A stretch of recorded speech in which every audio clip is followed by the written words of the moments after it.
എന്തൊക്കെയുണ്ട് കൊച്ചിനേട്ടാ കായംകുളത്തെ വിശേഷങ്ങള്? നിന്റെ അച്ഛൻ പറ്റൂ. അച്ഛാ, ദേ കായംകുളം കൊച്ചിനേട്ടൻ വന്ന് വീണിട്ടുണ്ട് കേട്ടോ. ഓടി. പോടാ. എടാ, ദാ, മരപ്പെട്ടി. എന്താ രസം കാണാൻ. എവിടെ? അതെ.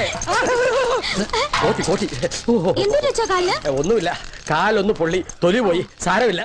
നീ അയൽക്കാരേക്ക് ഒന്ന് വിളിക്ക്, മീശയുടെ തൂക്കം ഒന്ന് കാണട്ടെ. എന്ന നാട്ടുകാരെ മുഴുവൻ വിളിക്കുക. എനിക്ക് അവരോട് കുറച്ച് സംസാരിക്കാനുണ്ട്. എന്താണ് ഇവിടെ? എന്താ ഉണ്ടായത്? ഒന്നുമില്ല ശാന്തമേടത്തി, ഞാൻ രുക്മിണി വിളിച്ചിട്ട് വന്നതാ. അല്ലല്ല, ഞങ്ങള് തമ്മിൽ ലവ്വാ. ഇതിനു മുമ്പ് ഞാൻ പലതവണ ഇവിടെ വന്നിട്ടുണ്ട്. അതുകൊണ്ട് പിള്ളേച്ചനെ അറിഞ്ഞിട്ട് എന്നെ എലിക്കടി വെച്ച് പിടിച്ചിരിക്കുക.